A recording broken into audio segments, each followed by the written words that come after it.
Greetings, colleagues. Looking to improve your business English skills and to stay on top of new developments? Then this is the place for you. Today we're going to review a couple of recent articles about Disney and its downward spiral. So what is a downward spiral? What does it mean when a company slashes jobs? We'll talk about Disney, but also the terms that come up. There are a lot of business English terms related to these topics that you want to be familiar with. Let's get into it. All right, I'm sure you've all heard of Disney. You've probably seen at least a dozen of their movies, maybe even gone to one or two of their theme parks. And you probably had at least one toy that was Disney-based, maybe many. So what's going on with Disney? So as I said in the opening, it's kind of going on a downward spiral, or at least it appears that way. So this first article from Reuters, Disney to cut 7,000 jobs in major revamp by CEO Iger. What does that mean? So if it's going to cut jobs or slash jobs, it means it's going to lay off employees. They are made redundant. That means that they're going to lose their jobs. Their jobs are gone. Now, when someone is laid off, it doesn't mean that they did anything wrong. Maybe the company did something wrong or just tough economic times, so they have more employees than they need, so they have to let some of them go. So that's what being laid off or to be made redundant means. So that's what's happening at Disney. 7,000 jobs, that's a pretty big number. So revamp, what does it mean to revamp something? This means to kind of like redo it or restructure, reorganize, kind of to make some changes. So they're trying to make some changes, so they're cutting some jobs. CEO Iger, CEO is the Chief Executive Officer. His name is Iger, Bob Iger. A CEO is the leader of a corporation.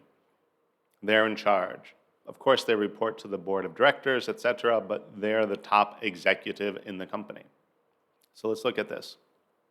Walt Disney on Wednesday announced a sweeping restructuring under recently reinstated CEO Bob Iger, cutting 7,000 jobs as part of an effort to save $5.5 billion with a B in costs and make its streaming business profitable. So it's a restructuring, very similar to revamp. They're changing the organization, trying to make some changes that make it more profitable. So it's gaining money instead of losing money. And it's a sweeping restructuring. This is just kind of an adjective, kind of like very in this context. It's saying that it's a big restructuring. It's sweeping. It's changing everything. It's not just one division or one location. It's changing a lot of things. Let's skip ahead a little bit. So layoffs represent an estimated 3.6% of Disney's global workforce. So I'm really glad Reuters included this because a lot of times newspapers, news articles don't include this. So they tell us they're losing 7,000 jobs, but how many employees is that total? So it kind of, to understand how important 7,000 jobs is, you have to understand what the total amount of employees they have is. So here we know that the 7,000 is 3.6 of their global workforce. Now, if they're slashing 7,000 jobs and there was only 10,000 employees, that would be 70%. That would be much bigger, much more trouble.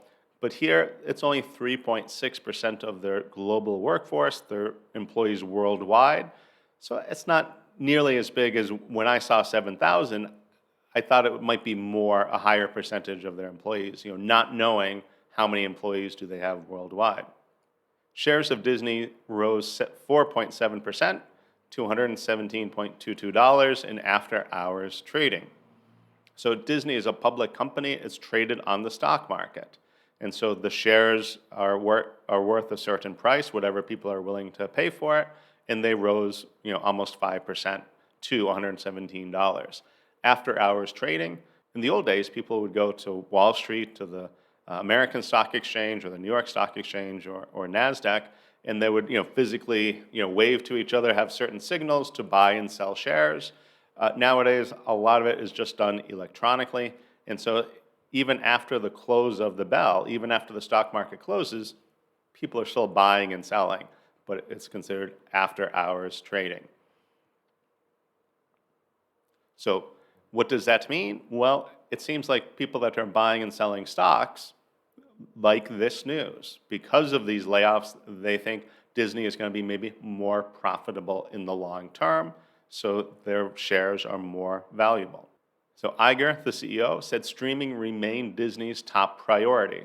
So streaming is, the online platform where kind of like Netflix or many others, and the market is getting quite crowded in the last few years, but they're offering, videos, TV shows, all sorts of entertainment you can watch on your computer, television that's connected to the internet, etc., wherever you are, smartphone, whatever. Now, how is the streaming service going for Disney? Well, let's talk about that in a moment. Iger also said he would ask the company's board to restore the shareholder dividend by year end. Chief Financial Officer Christine McCarthy said the initial dividend would likely be a small fraction of the pre-COVID level, with a plan to increase it over time. So a dividend is basically some of the profit that a company makes, a corporation makes, is then sent to the shareholders. So it'll be like maybe $1 per share, something like that. So if you have one share, you'll get $1. If you have 1,000 shares, you'll get $1,000. Whatever the dividend is. So of course, the more shares you have, the more that you're going to get. Traditionally, companies would give dividends. A lot of people would buy stocks just for the dividends. There are some stocks today that people buy, really just for the dividends.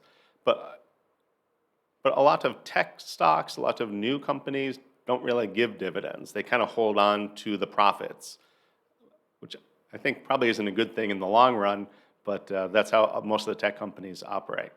Here we're learning Disney used to have a dividend, but they got rid of it, probably with the flu crisis and things like that. So now they want to bring it back, although not quite as much as it was before, but maybe that's something that shareholders are going to like. Now let's look at the streaming. Disney Plus, the streaming service, loses subscribers for the first time.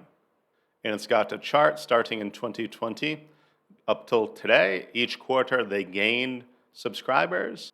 However, this is the very first quarter of 2023, that they've lost subscribers. They lost 2.5 million subscribers. Not an insignificant number. And this is the third restructuring in 5 years. So we talked about restructuring in, revamping. In a lot of times companies, the share price will go up when it's restructuring. Hopefully they're going to have a better response to whatever has changed. But when you've had 3 restructurings in 5 years, sometimes shareholders are going to kind of lose confidence that something else needs to change. But we'll see what happens with this third restructuring.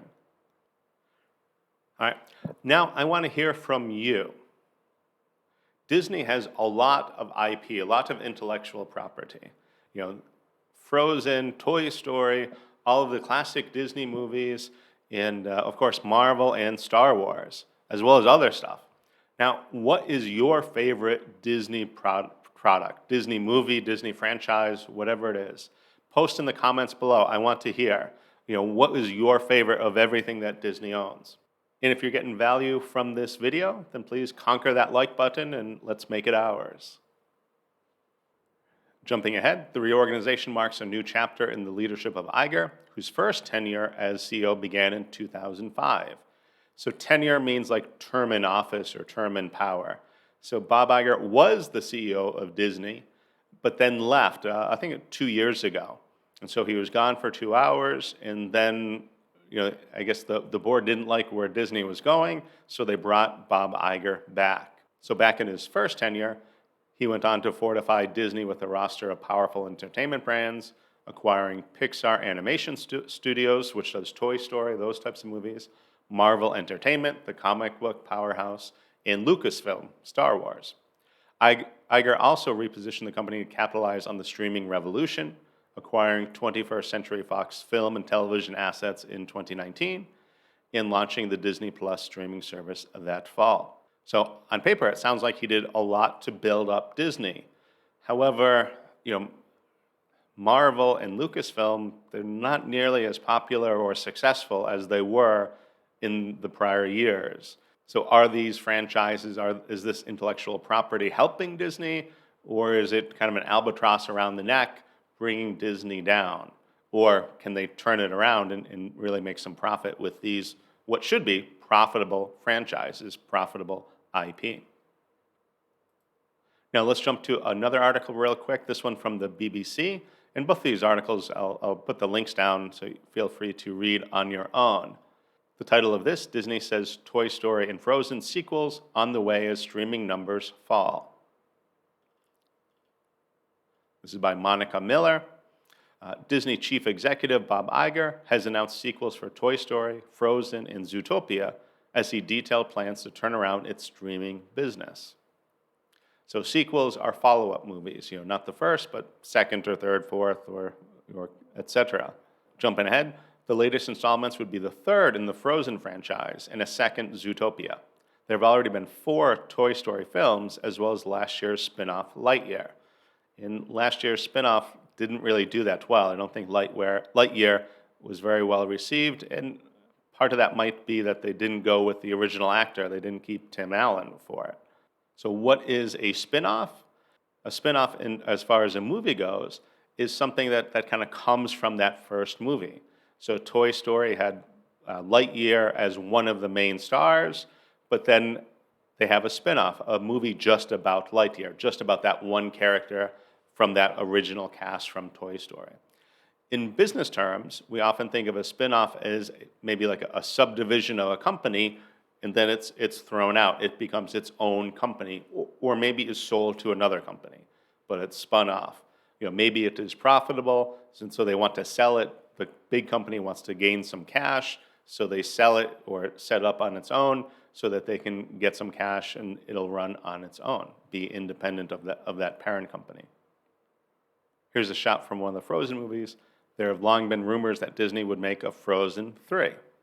The plan will see the company restructuring into 3 segments: entertainment, which will include film, TV, and streaming; sports-focused ESPN; and Disney Parks, experiences, and products.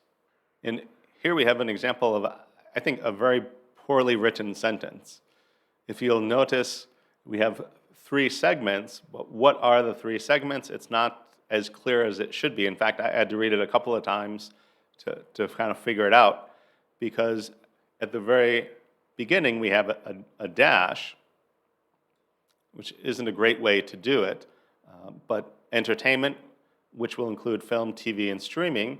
Now, this would be probably better to have a comma after entertainment, or maybe even better to make it a parenthetical, to make it very clear which will include film, TV, and streaming is modifying or is adding information about entertainment. And then it's got a semicolon, which is good. But that's the only semicolon. So if we're doing a list, a series, we should have of 3 things. We need a second semicolon, which this is missing. Sports-focused ESPN and Disney Parks, and experiences and products. So where's 2 and 3? It's not as clear as it could be. It should be sports-focused ESPN, semicolon, and then and Disney Parks, experiences, and products. And the way that it talks about it is in 3 different ways. We have entertainment, which is one category, and then it has the name of the category and then the description of it. But then we have kind of the description of it before the category, before ESPN. And then we have Disney, but then it's got this kind of description after again. But is it Disney, Parks, experiences, and products? Are those 3 different things? Or is it better to think of it as Disney, which includes parks, experiences, and products? So I think this could be written much more. This could be written much more clearly. So I think I don't have a video out on semicolons, but it's on my list. So stay tuned for my semicolon video.